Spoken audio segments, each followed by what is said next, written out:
What's going on, everybody?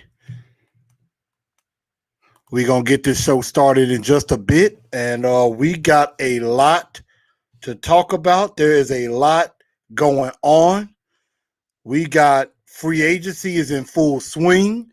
It is officially the new year. Happy free agency. Happy new league year. It is here, and we are going to talk all about it.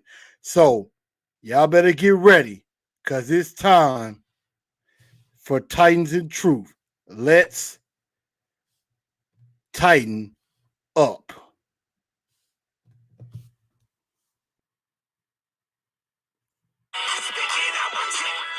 Let's get Titans up, Titans up.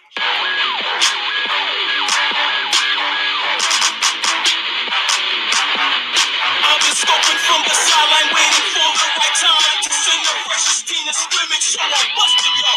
Welcome to We got this here. We got this here. We just said it's so. Out here loud and clear. Don't worry about it. See, we got this here. It's a brand new dance and it's about to go live. Tighten up, Nashville, rep the 615. First you tighten two steps, step to the right. Then you tighten two steps, step to the left. Blue jerseys everywhere. Game face, yeah, we got it all. Sticking out our chest, beating on it like it's King Kong. Countdown. It's about to get rough. Here come the train, y'all. Tennessee, tighten up. Let's get tightened up. Tighten up. Let's get tightened up. Sticking out my chest. We know it like it's King Kong. Sticking out my chest. We know it like it's King Kong. First you tighten two steps, step to the right. Then you tighten two steps, step to the left. Sticking out my chest. We know it like it's King Kong. Sticking out my chest. We know it like it's King Kong.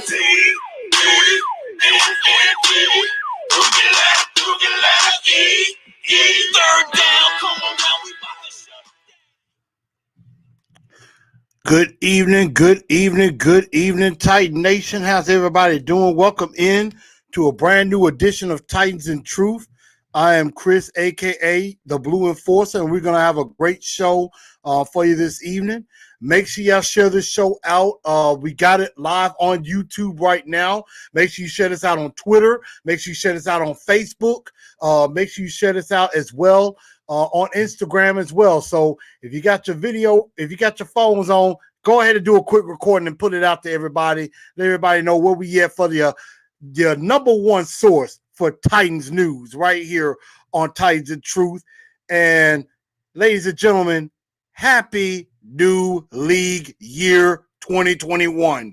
The league year is here, and now deals are starting to become official. So we are now in free agency frenzy 2021. And I'm not going to be by myself for this episode. I got a very special guest and got another guest on his way. But first, I'm going to bring in a guy that if you don't know him, you need to get to know him. He's the one and only big dog of the Titan Nation, my guy, Liddell Burnett, a.k.a. the Big Dog. Big Dog, welcome in to Free Agency Frenzy 2021. Yes, how you doing, my good friend? The Big Dog of Titan Nation is in the house, bro. What's up with your Blue Enforcer, man? I'm glad to be on the show, man. It's in effect, man. It's in effect. This is what we've been waiting on, man. You've been talking about this moment. That we have. Yeah. And so for everybody out there, this is something new that I'm kind of starting up with. There's going to be a show here or there where I want to bring in some of you to give some of your perspectives on this as well. You know, yeah, I have professionals on, and I have Mr. KMoore that's going to be joining us from KMoore Sports. He'll be joining us. He'll be joining us in a little while. He's just running behind a little bit, but we got a lot to talk about. He's going to catch on to talk about it because he talked a lot about some of the moves that were made beforehand. He called some of these moves, right. And so we're going to talk about it. And you know, I see we got a lot of people in here. Zach, what's going on? AZ, what's going on? DeAndre, Blue 5, my brother. Yes, indeed. What's up, y'all? Brian Tannico, Herm. We got Big Herm in there. Hopefully he doing all right. He doing all right down there in the dirty south of Texas, I believe, if I'm not mistaken. And so we got a lot to talk about. And I say we don't waste any time. We're gonna start off with the bad news. We did lose some guys in free agency. We unfortunately lose Jonnu Smith. Man, that hurt. Our guy's gone. He gone, y'all. He signed a 4-year, $50 million deal to the New England Patriots. Of course, let me see, making sure everything okay. Yeah. So showing that that they weren't going to bring him back. They decided not to bring him back, or Corey Davis, which we'll get to. But he gets 4 years, $50 million, $31.5 million guaranteed. So that puts him right at about $12.5 million a year. That makes him the third highest paid tight end in football. Yep. He's up there with Kelsey and with I forgot the other tight end. Kelsey and why does that name escape me? That the other tight end that's making a lot of money. I was going to say Rob Gronkowski, but Gronkowski, you know, his contract ain't pretty much. Yeah, his contract, you know, he decided to go back to New England. So not New England, but Tampa Bay. He'll take less money. But I cannot believe I cannot remember the other tight end. It just that the name escapes me and is going to kill me of who that is. That the other guy that's like really high paid, but Jonnu's up there. So we're gonna see if he balls out with Cam and under Belichick, and we definitely gonna see with that. So you know, we got that, and then we have Corey Davis, who he goes to the Jets. We thought he might have a chance to stay. It didn't happen that way. 3 years, $37.5 million, $27 million guaranteed. He goes to the Jets. He's making around $12 million, which made me think we could have kept him. So, what were your thoughts on these moves that ended up with Corey Davis and Jonnu now gone? Man, I figured Corey's gonna be gone, man. I really hate that as well. Corey, he had his ups and downs with us, so-called Chris. But Jonnu, that was, you know, that right there kind of stung a little bit, you know, because I was looking forward to us, you know, to re-sign Jonnu. But I guess I hate both of them gone. But hey, like I said, man, I'm gonna trust J-Rob in this move, and right now he making some pretty good moves, but it's not over yet.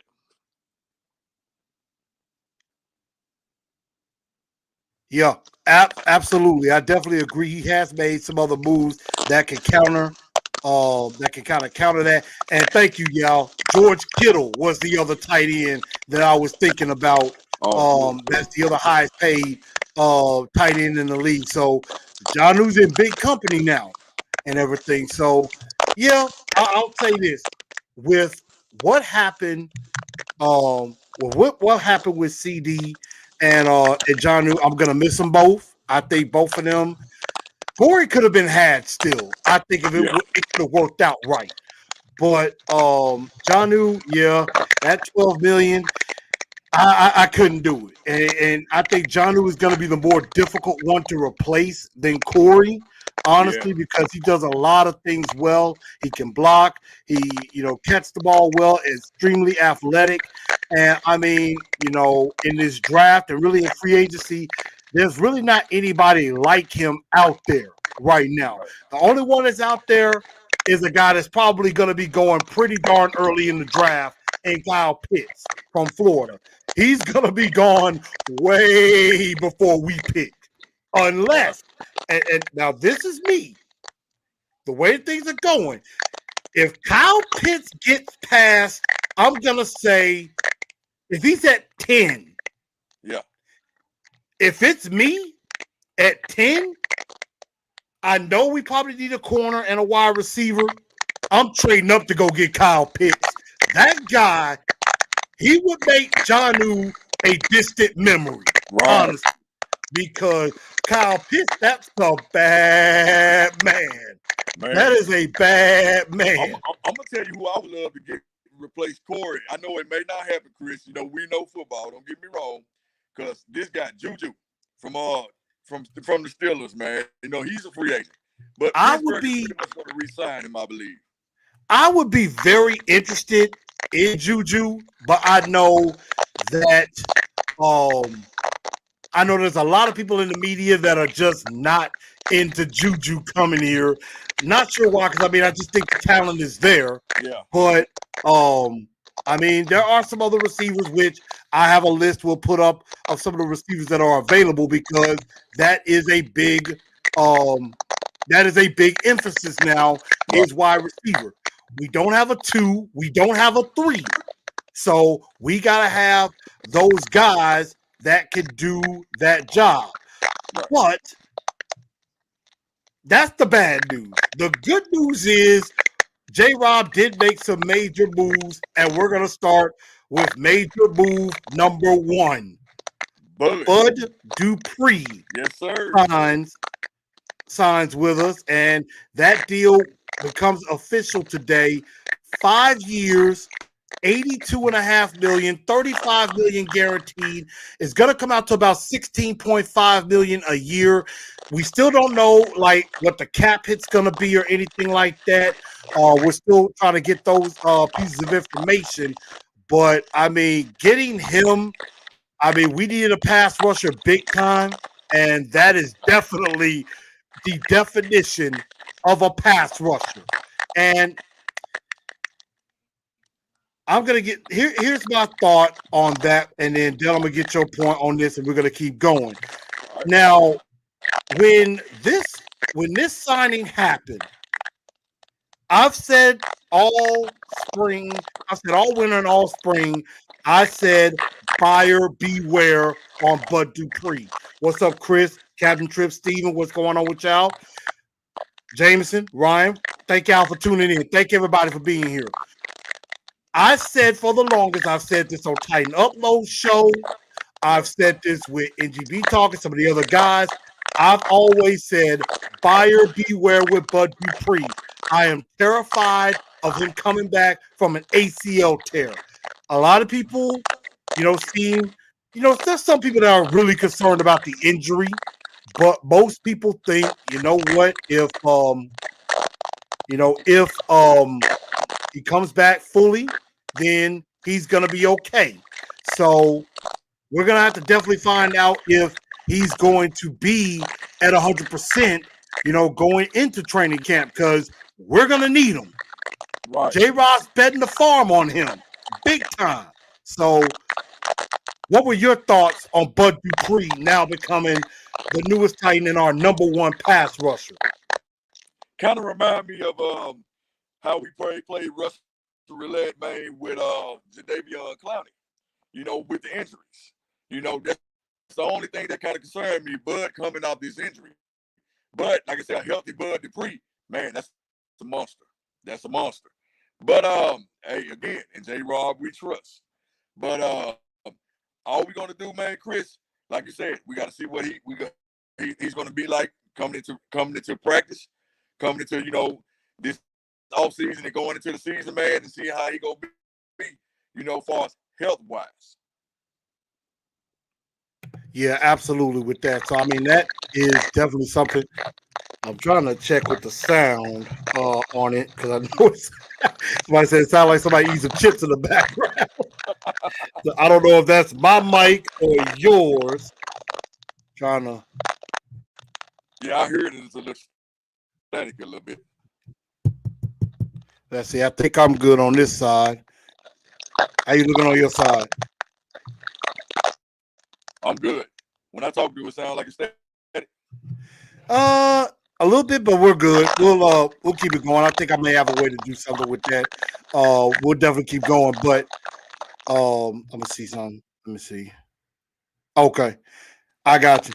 I know what I'm gonna do. So I'll just have to mute you, whenever I'm talking, and then I'll bring you in on that. So we got you covered. But with this signing, I mean, I honestly had to go buyer beware because I am nervous. But a lot of people have said nothing but glowing things about him. That he's a hard worker, he has a high motor, that he gets after it. And I mean, some of his teammates, they just applauded TJ, was happy for him. Cam was happy for him. A lot of people gave a lot of glowing reviews of his work ethic. So it sounds to me like we might have it pretty good as long as he's 100% healthy. We might have something. We might have something with him and the next guy that we're about to talk about. So I like it. I think I'm gonna be okay, even though I'm worried about the injury. I think we'll be okay. Same here. I agree with you. So now the next guy on the list that we got from the Indianapolis Colts, a guy that a lot of people are really liking is Denico Autry. We got him from the arch rival Indianapolis Colts. 3 years, $21.5 million, $9 million guaranteed. I believe he's only going to count about a little over $3 million against the cap. And his cap number will go from around 3-something million to about 8 million next year. So I believe they have it where they may be able to have it where they have a way out after I want to say it's after year 2, if I'm not mistaken. So they're, J-Rob and Vin Marino, the capologists, are very strategic in how they put the salary cap together to make it so that it is beneficial for the team. And I believe we got our third guy coming on in here. We got Mr. Ken coming on in here.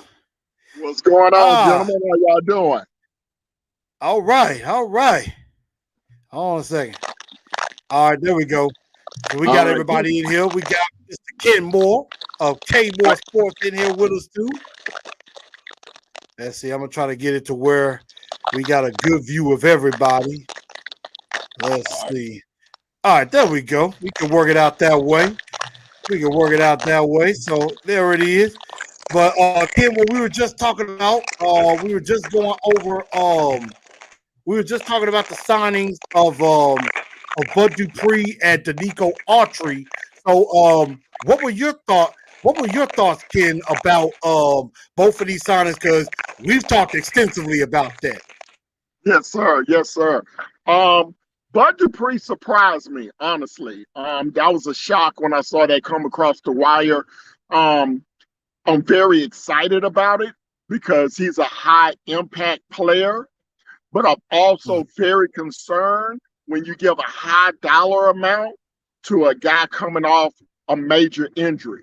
That always gives me concern, particularly in the free agent market. So I go into it with great optimism, but I do have a slight bit of concern about Bud Dupree, and I'm just hoping that he's fully healthy. Now, guys nowadays, they do come back from ACL injuries a lot better than they did 5, 10, 20 years ago. They seem to be able to come back the next year. So if he can come back healthy and we can see, say, 90% of the Bud Dupree that we saw in Pittsburgh, I think it'll turn out great for our front seven.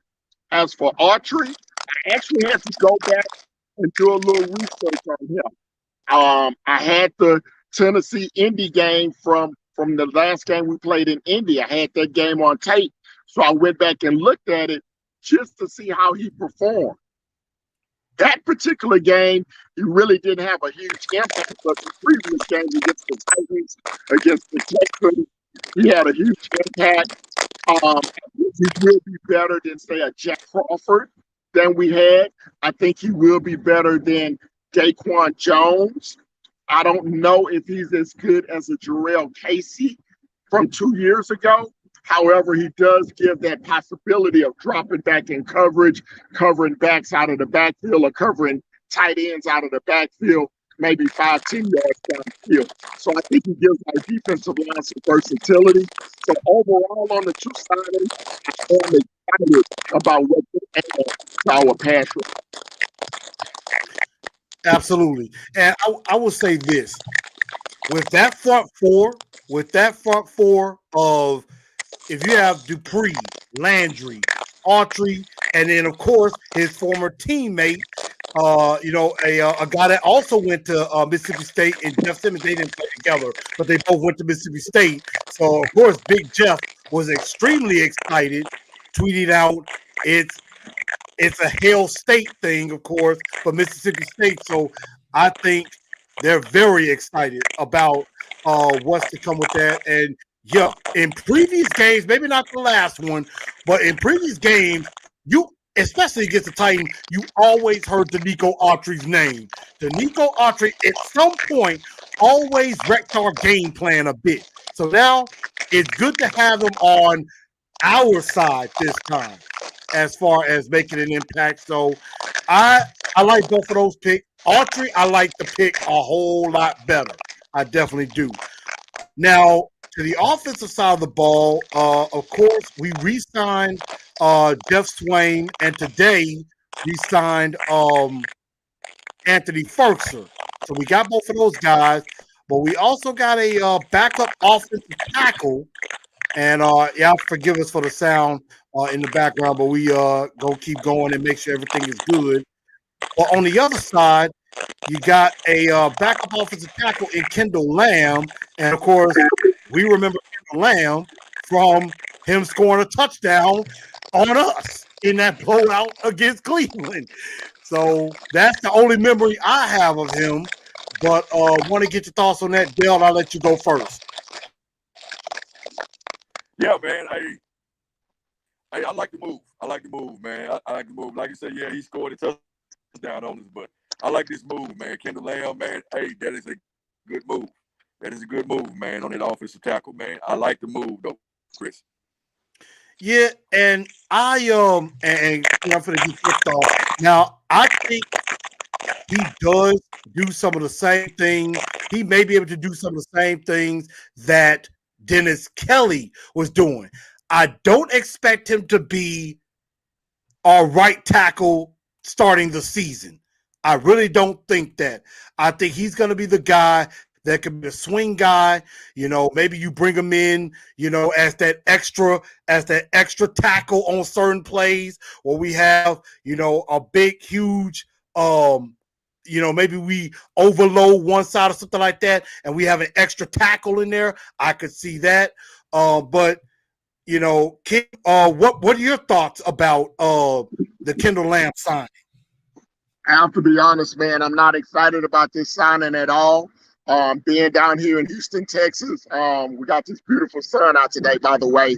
But I saw this kid play when he was a Texan, man, and he was very unproductive. He was a turnstile to the quarterback. Now, apparently, he must have improved the last couple of years while he was up in Cleveland. And sometimes players can get better as they gain more experience. But based on what I saw when he was a Houston Texan, I am not at all thrilled by this signing. If he's just a backup swing tackle, that's fine. But if he's a guy that has to step in for 8 games or 12 games, this is not a guy that I would be excited to see trying to protect Ryan Tannehill and trying to block downfield for Derrick Henry. I would much rather have Dennis Kelly back, to be honest with you. But I do know that Dennis Kelly is a little bit older. Perhaps he wanted a little bit more money than what the Titans were willing to pay. I'm not sure what the negotiations were there, in case there were some. But Kendall Lamm, in and of itself, I personally am not a fan of that sign. Okay, definitely understand. Good to have a difference of opinion on that one. And speaking of, Dennis Kelly, and see, that was something that I think I was looking him up, and I did see a picture where he was a former Houston Texan. So I can see you. I can understand your side of it as well because of it that you're down in Houston. You watch a lot of Texan ball games, so I mean, I definitely see that. But speaking of Dennis Kelly, the Undertaker had to rest in peace because, of course, the news comes out that Dennis Kelly and, of course, Adoree Jackson both get cut yesterday. Of course, Dennis Kelly, his cut saves about $5.1 million off of the cap space, and the big one was Adoree getting cut. He saves $10.24 million on the cap. Now, a lot of people are probably wondering, why cut Adoree when, you picked up his 5-year option. And the thing about it is that the thing about it that's tricky and people don't know is if Adoree was on the roster today, and here's the catch, here's the clincher. If Adoree Jackson is on the roster today, that $10.2 million is fully guaranteed. You can't get out of it. That's one main reason why they cut him yesterday. Another reason, and this is from Rising and a few others, was that there were some issues with Adoree and how he was coming back off of that injury, which I honestly thought they should have shut him down for the entire season. Didn't do us any good to have him, and he didn't perform well at all. So, it saves us about $15 million, and I think in the end it got us a couple of more signings, of course, with Swaim and Ferkser. We're going to talk quickly about Janoris Jenkins getting signed, and then of course we got one of our own coming back home that we'll talk about. So, Ken, I'm going to start with you on this one. What were your thoughts about these two releases? Because the Adoree Jackson one, I think you and I can agree. I said this is what they should have did. Is cut Adoree. They should have kept Malcolm, cut Adoree. But what were your thoughts on these? Because I was shocked by Dennis Kelly. I was honestly shocked by both. After Malcolm Butler and Kenny Vaccaro had already been cut, I was shocked that they went ahead and got rid of Adoree Jackson. My initial thought was every team, at least most contenders in the league, are finding a way to restructure contracts to keep their players. My thought is, why didn't we go to Ryan Tannehill and ask him to restructure to try to bring down that $20 million cap hit that Ryan Tannehill has against the cap, to try to get some relief in that aspect to try to keep some of our core players? That was my initial thought. Then when I heard the comments of Wesley Woodyard, which I don't know if you guys have already talked about or we'll talk about later in the show. No, we hadn't talked about that yet, so glad we got you. Right. So I'm wondering if Adoree is another casualty of that defense just being completely revamped by Mike Vrabel, because he maybe wants to get rid of some of those veterans on the defensive side of the ball. And look, we had the worst defense in football last season. We had one of the worst third down defenses historically in the history of the NFL. So you really can't complain about losing 3/5 of the secondary, because the secondary was terrible.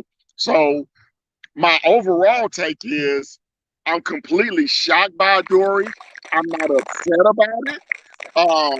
But at the same time, we have to look at it that we're allocating our money now in the front seven instead of in the secondary. And the most important part of the defense, you have to put in your front four, your front seven. You have to be able to get to the quarterback, because no matter how good your secondary is, if you can't get on the quarterback, then that's going to be a problem. And as far as Dennis Kelly, we just talked about, completely shocked. But I trust that Vrabel and the offensive coordinator know what they're doing. I just hope it didn't come back to bite us in the butt like losing Jack Conklin bit us in the butt last year, because I was very heated about Jack Conklin leaving last year. Absolutely. I couldn't agree more. And we're definitely going to talk about Wesley Woodyard. We have not gotten to that yet. And I'm actually glad you on, because that's what we're going to be getting to in just a minute. But Dale, what were your thoughts about that? Man, I'm gonna start with Adoree Jackson first, man. Adoree Jackson, hey, I wasn't surprised at all because even after the injuries, Adoree Jackson was getting beat, man. I mean, I was ready for him to go. And like I said, I was shocked with the Malcolm Butler situation, but I thought Adoree Jackson was gonna be gone before Malcolm Butler.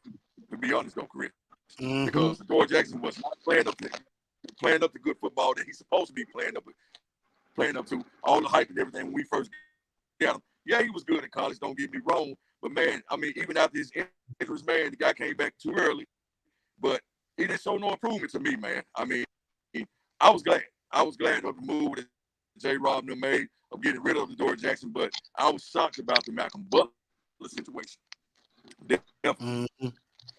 Absolutely. Yeah. And first off, I'm going to give some love to Mr. Titan, our guy down in Dallas. What's up with him? Glad to have you back. We got Jay. Yeah, we got Jay Sean. We got Philip Madison. I'm going to give y'all a quick question. Are any of you concerned about Bud Dupree being a product of the supporting cast around him?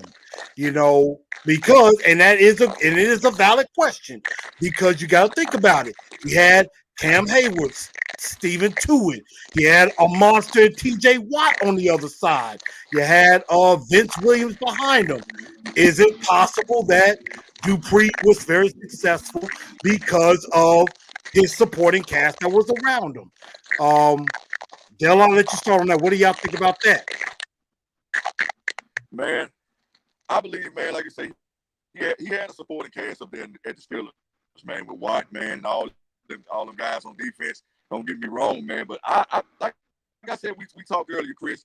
I got faith in it, man. As long as he's healthy, I believe he will have an explosive career here with us at the Titans, man, on our defense because that's what we needed. We needed that pass rush, definitely. So a healthy Dupree, man, I believe he's going to make an impact. But that's the key, healthy. As long as he's healthy, I believe he's going to make an impact, man. But like I say, he had all those other defensive weapons at Pittsburgh, you know, to help him out as well. And like I said, we got, you know, I got, man, you know, I think he's going to be a big impact. But that's the key, as long as he stay healthy. Absolutely. Absolutely. Let's see. Ken, what about you? What you got on that? Man, I kind of lost the volume here a little bit. Give me the question again. Are you concerned about Bud Dupree being a product of the supporting cast around him from Pittsburgh, and then coming here and, you know, not being as successful as he was in Pittsburgh? No, I'm not concerned about that at all. Because he has some good players surrounding him in that front seven. When you have Autry next to him, you got Big Jeff Simmons, you got Harold Landry on the other side. So then you got Jayon Brown coming back as well, along with Rashad Evans. So I think we have a very solid front seven. So I'm not concerned about him being a product of the system. One thing Steelers fans have to worry about is making sure T.J. Watt has the same projection with Bud Dupree not being there. We saw how the Steelers played once Bud Dupree went out of the lineup late in the season. Yeah, they had a lot of problems on the offensive side of the ball, but their defense wasn't as good once Bud Dupree was not in that system as well. So people got a chance to double team on T.J. Watt, and that Steelers defense was not as effective. So I don't worry about Bud Dupree from that standpoint. My only concern is the injury concern. But as far as the players surrounding him, I think all guys in that front seven, Rashad Evans has to step up his game. But if all those guys play to that capability, I think our front seven can be one of the top 10 in the NFL. I definitely couldn't agree more with that. And speaking of that front seven, that was some amazing news that came across as well today, that Jayon Brown re-signs with us. He re-signs a 1-year, $5.25 million, 1-year extension, probably because there was not really a lot of money out there for him. I believe it was said that he had some other offers. but decided to come back here and just do it for another year, coming back from injury. And I know I cannot remember who tweeted it out. It might have been TD or Terry McCormick, because the thing that might be good for him, if he has a good year this year, himself, Trey Edmonds from Buffalo, and Roquan Smith in Chicago are all set to possibly become free agents next offseason. So the market for inside linebackers could get reset. Rashaan Evans could be another part of that, which I think they're going to decline his 5th-year option. And I mean, if Rashaan Evans gets his act together, then the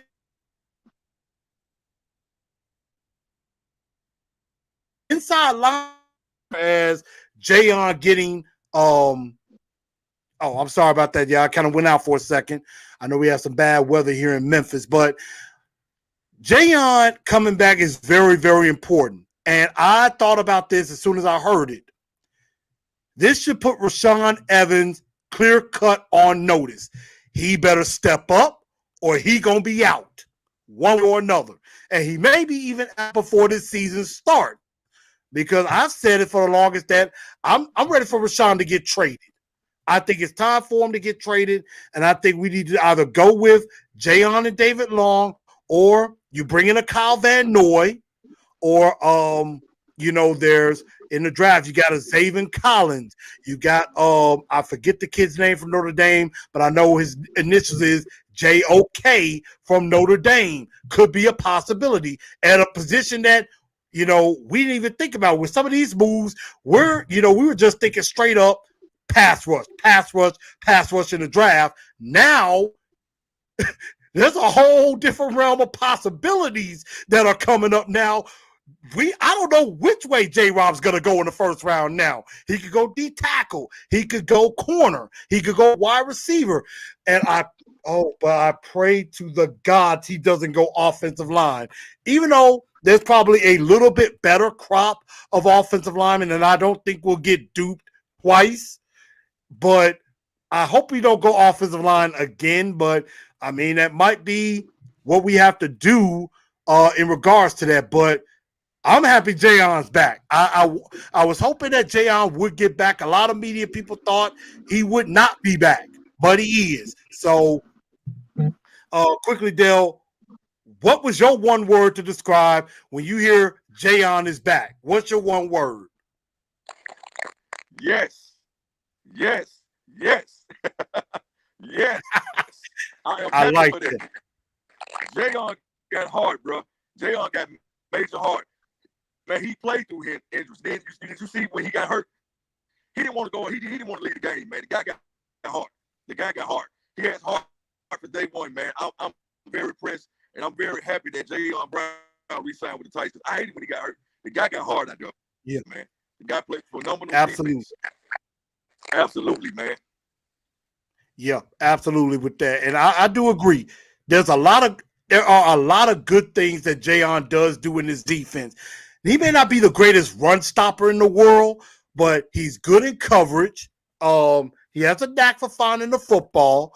And I mean, when he got hurt, our defense definitely suffered a little bit more. I know some people will say, well, he wasn't playing all that well, but getting around close to that Pittsburgh game, he was kind of getting back into form. He was coming back into form, and in the Baltimore game, he went down. But, Ken, what's your one word to describe that Jayon was coming back? Man, with everything that's been going on with the Titans this week, I was relieved that we didn't have another hole on the defensive side of the football that we had to try to figure out. Jayon Brown is a great kid. He's a kid that loves football.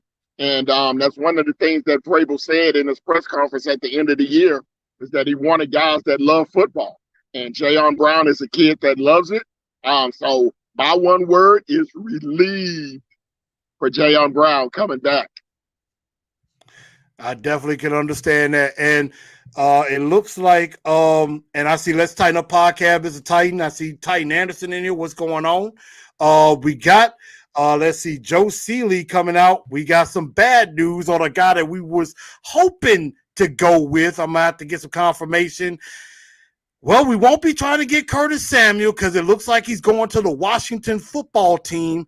Looks like it's 3 years, $34.5 million. So, wow, that's I want to say that is close to, that might be about 11. Looks like about 11 and a half, almost 12 million for Curtis Samuel. Man, I was kind of hoping that we take a shot at him, but I mean, there are still quite a few good receivers out there, like a Rashad Higgins, like a Josh Reynolds out there that came from the Rams. So I think there's still quite a few good receivers out there that could possibly be that could definitely be possible. But I just think with some of these moves, yes.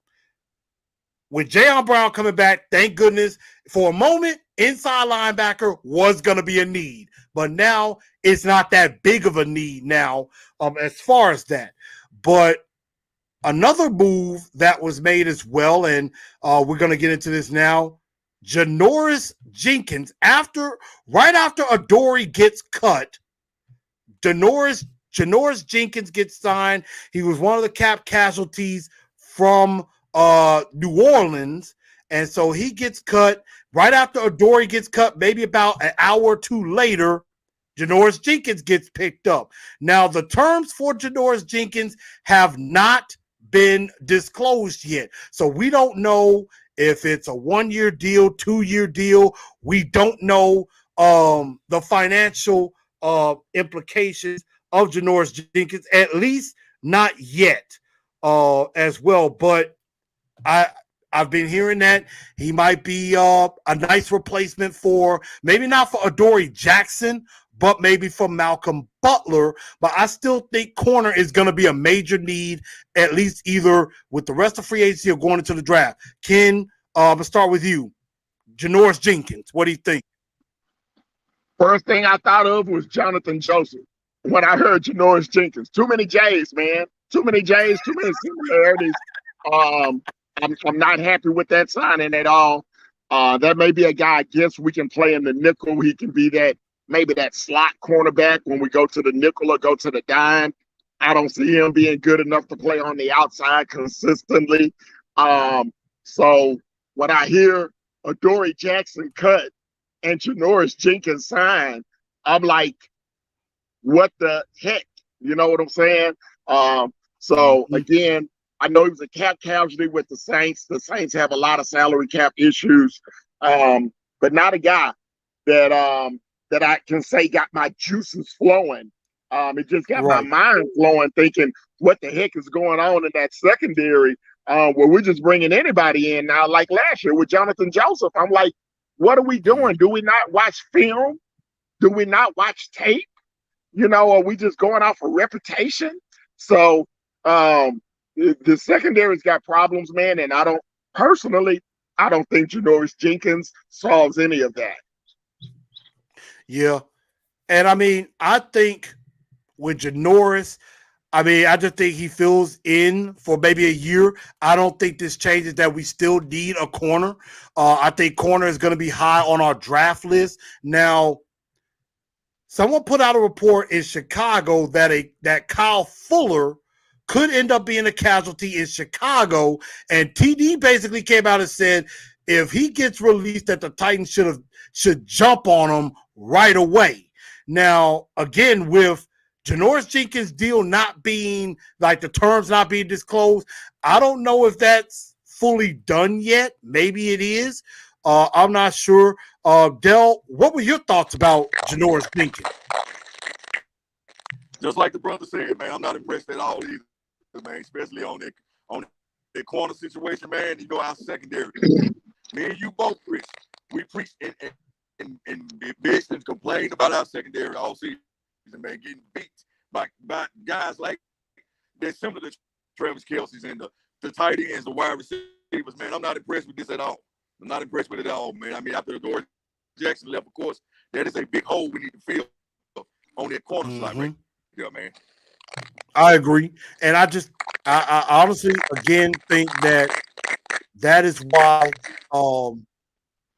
I believe now corner is going to be a major need in the draft. That might be where we go in the first round. It's possible because if any of y'all want to go back and definitely listen to Talking with TD with Teron. We was talking last week before he came on. He was saying that he was looking at film of Greg Newsome and I want to say Greg Newsome and I want to say maybe J.C. Horn, but he was looking at some film of some corners because corner may have just become one of our biggest needs besides wide receiver, overtaking edge rusher. So, and y'all know I'm going to have my draft series. So when we start going back, for the next few weeks, we're going to be talking about free agency, but we're going to be going back into the draft series.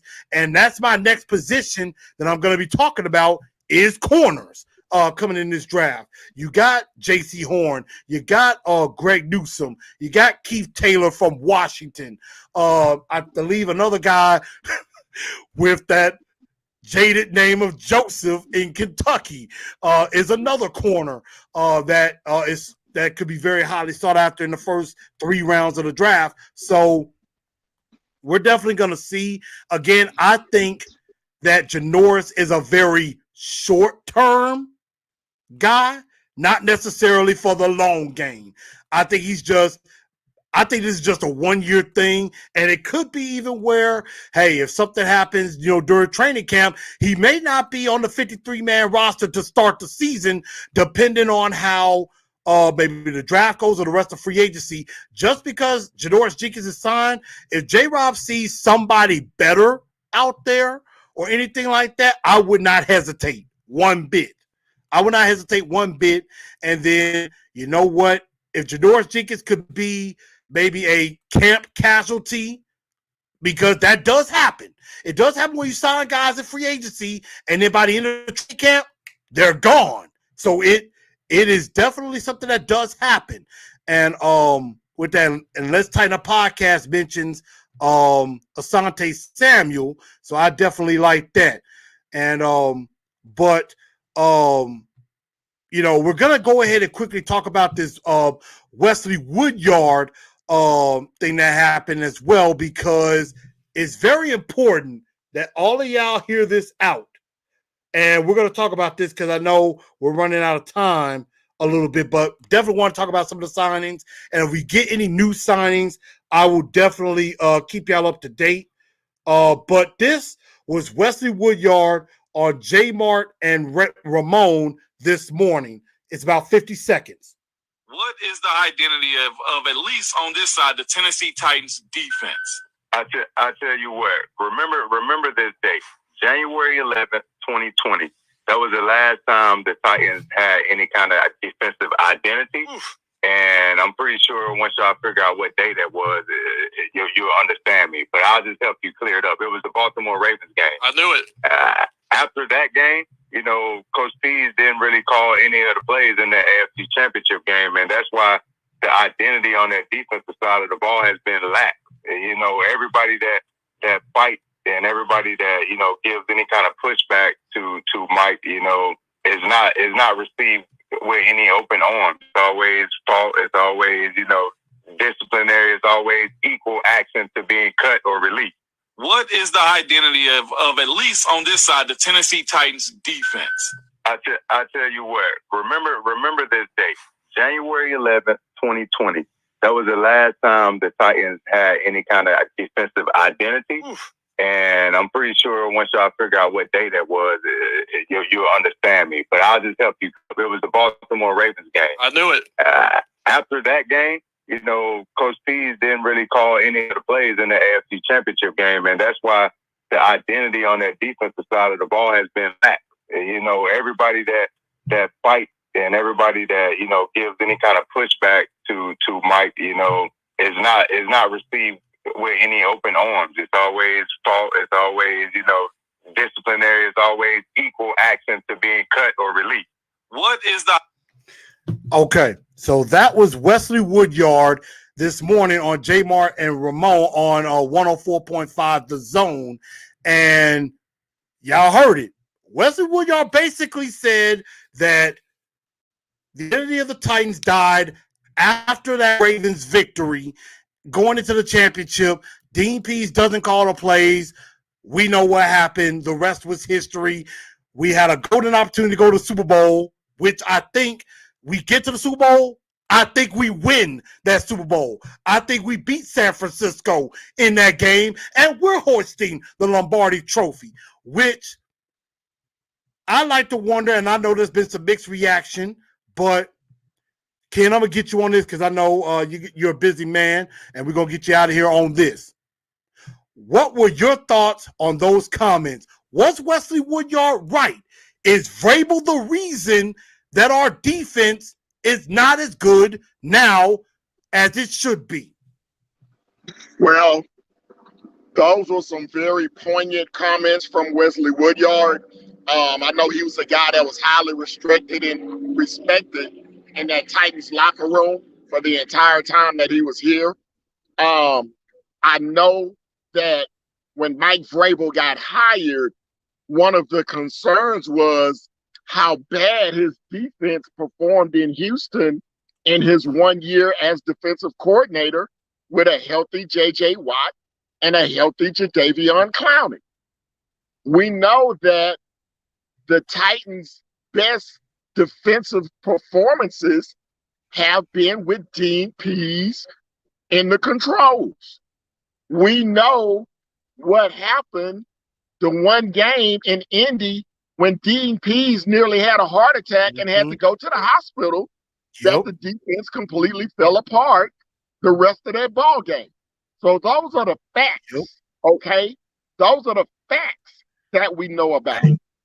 Now, as Tennessee Titans Weekly would say, facts, no paper.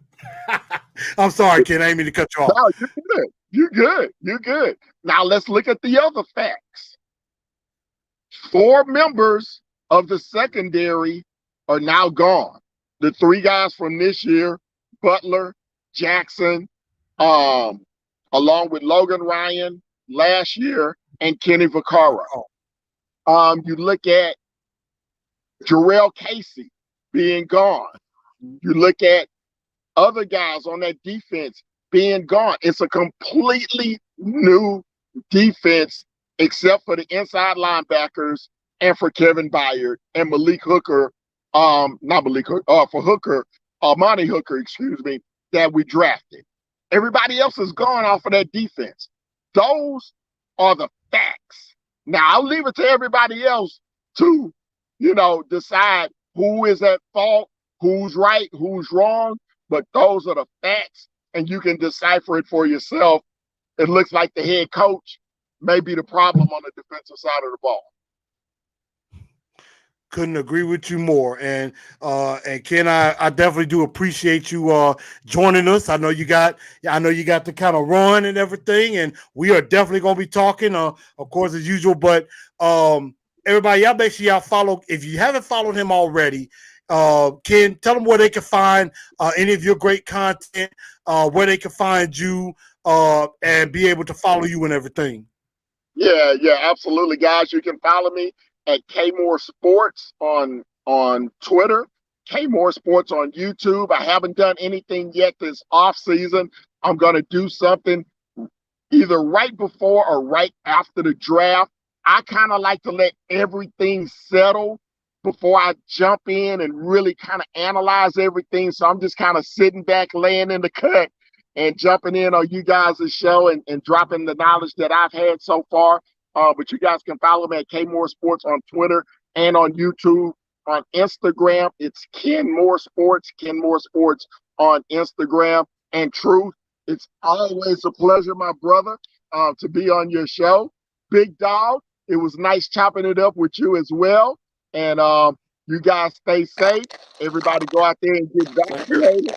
And, man, I'm ready for this free agency to continue, bro. Much appreciated, Ken. Thank you so much, and you have a very good rest of your evening. We'll be talking to you soon. All right. Yes, sir.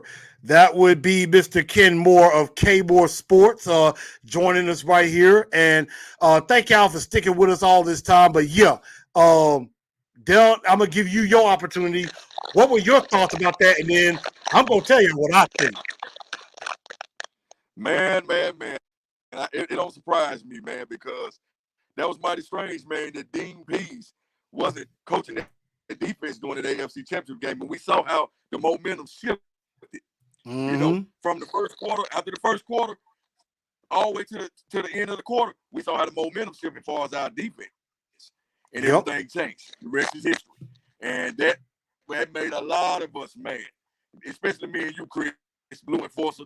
That made a lot of us upset. We was one win away from the Super Bowl. Really, if you think about it, about maybe 35 minutes away, to be honest. Yeah. About a good second half away from that Super Bowl. We were right there. And we would have won it. We would have beat San Francisco. I agree. I could not agree more. We would have beat San Francisco. Wouldn't want to tackle Derrick Henry. No. They wouldn't have wanted to tackle the Beast King. Come on. They wouldn't have stood a chance. And Derrick Henry wants to play in a Super Bowl. That is why Mike Vrabel and J-Rob knows their jobs are on the line. That's why I agree. We got to get them guys. We got to get these holes filled in, man, for this season, because Derrick Henry wants to play in a Super Bowl.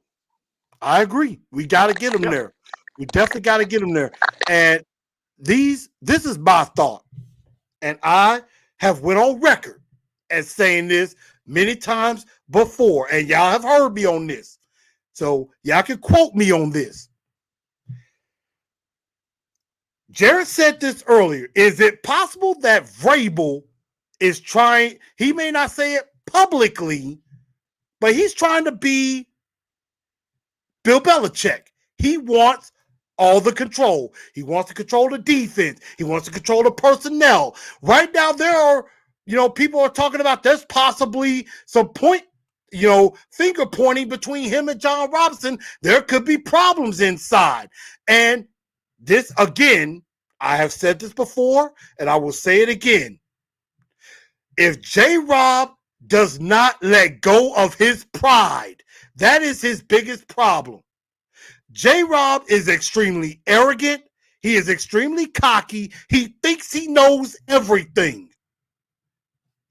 And, he thinks he knows everything. He thinks, I agree. I know all, y'all know nothing. He's trying to be Belichick. He speaks fluent Belichickian. I have said that many times. He speaks just like Bill Belichick. Bill Belichick don't like speaking with the media. Bill Belichick hates it.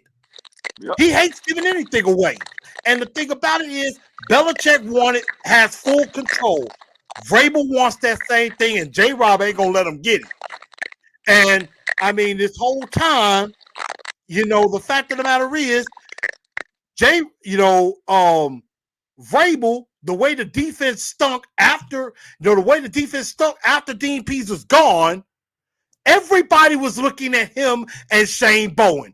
Everybody thought it was their fault, myself included. Del, we've talked about this, and we're thinking, okay, maybe this defensive scheme isn't working because, and Del, back me up on this, and let's see, correct me if I'm wrong. That year we went to the AFC Championship. Dean Pease, that defense had over 40 sacks as a team.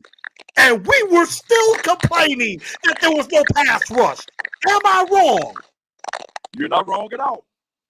We were complaining that 45 sacks was not enough. That we didn't have a 10-sack guy. Now, we only had 19 and barely got to the playoffs. And not only does Vrabel say, you know what? I'm doubling down on Shane Bowen. I'm going to give him the job. He kept saying, Well, coaching isn't the problem. Coaching is not the problem. We gotta go. We gotta coach better. We gotta play better. We gotta execute. Basically, he threw the players in a small way. He threw the players under the bus. He basically said, "It's the players. They're the problem." And in a lot of ways, it looked like he was pointing the finger at J-Rob, saying, "J-Rob, you didn't give me good enough players. Get me some good players." So, you know what's happening now. Obviously, J-Rob is saying, "You know what? I'm going to go get you the best players I can get now. We're going to spend a little bit of money. I got you Bud Dupree, Denico Autry, and, we're going to draft." And so now, honestly enough, J-Rob's job is on the line, because if this offseason and this draft class is not successful, J-Rob is in some major trouble. But it won't be just J-Rob that's in trouble. Because if this defense stinks with Bud Dupree and Denico Autry on this defense, with that front four that we got with Big Jeff, Vrabel is going to be, the seat for both of them is starting to get a little warm. Maybe even starting to kind of get hot just a bit. They are really betting on themselves. The pressure is on them. The pressure right now, well, I'll say this. I'm sorry. Let me correct myself. The pressure right now is on J-Rob for free agency and the draft. But when the season starts, all that pressure shifts to Vrabel and Shane Bowen. And they better get this defense at least into the middle of the pack as far as defensive statistics. And they better have, I suspect, they need to have more than double the sack numbers. They need to have at least 40 sacks this season. And that's my floor. That's my lowest expectation. So I expect a lot of sacks on the quarterback, or I'm going to want to crucify Vrabel. Plain and simple. I totally agree. And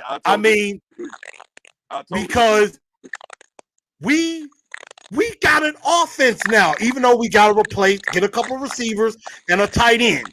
And still we got to get a right tackle. But other than that, you got Tannehill, Derrick Henry. You may only have them for a couple more years. Now is the time to do something, to get us back to that spot. We got to have a team that can beat Patrick Mahomes. That's it. Plain and simple. But like I said, I don't want this team to be like the Memphis Grizzlies. We got all this talent, and then we look up, they fold, and I'm talking about the good talent. We look up, they all splitting up.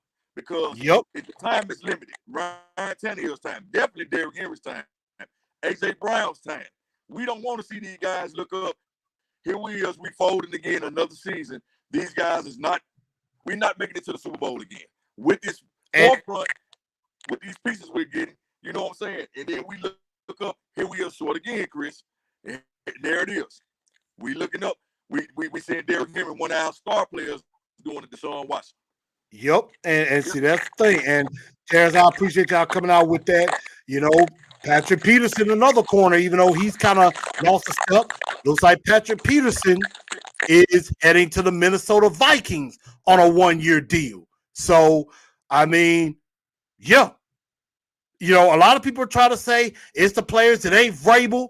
Sorry, I ain't one of them. Vrabel, it's all on him now. This is Vrabel's job on the line.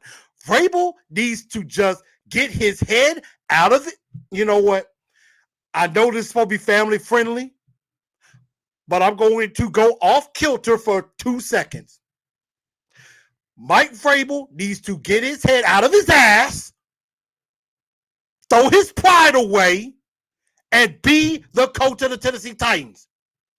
If Shane Bowen is going to screw up, which I know he is, let him screw up. Let him screw up. Don't try to take over and coddle him.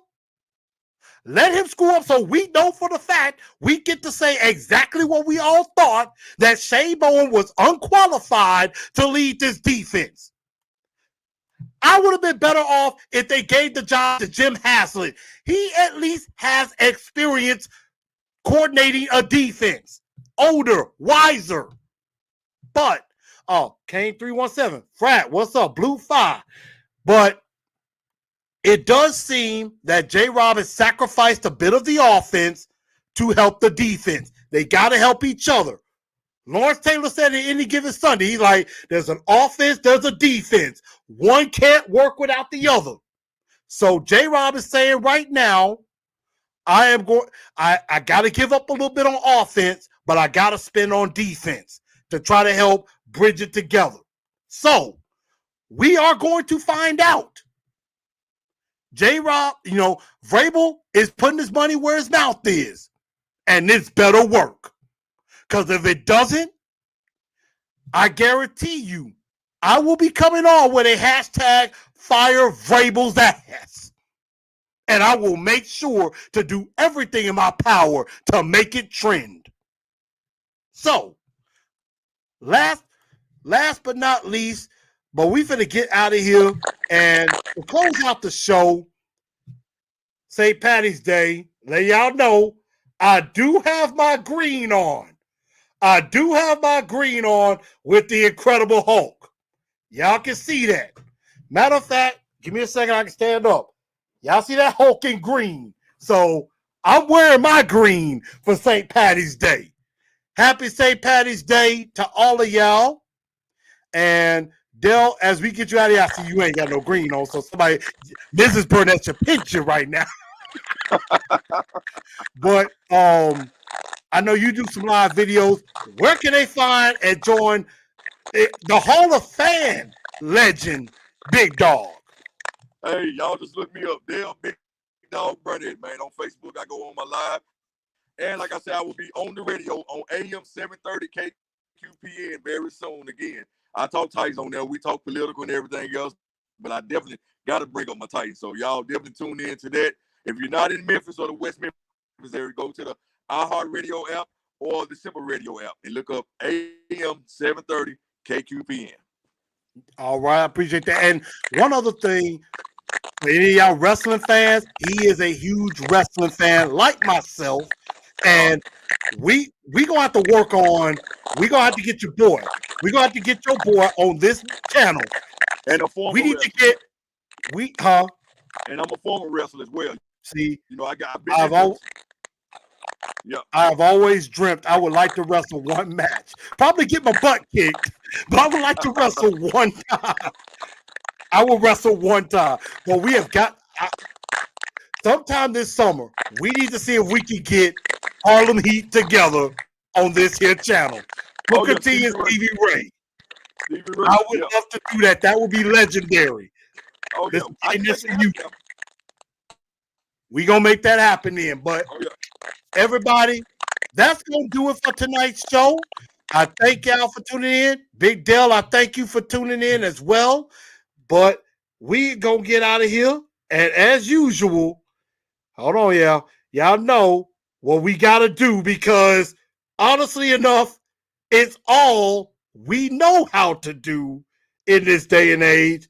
And that is, we have to always and forever tighten up, ladies and gentlemen.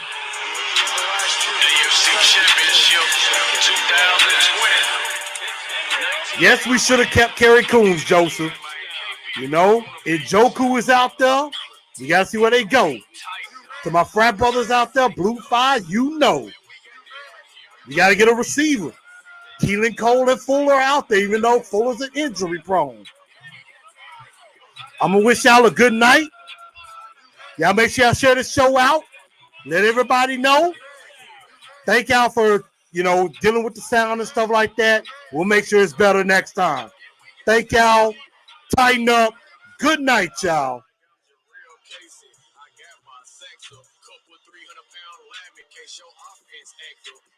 Jayon Brown.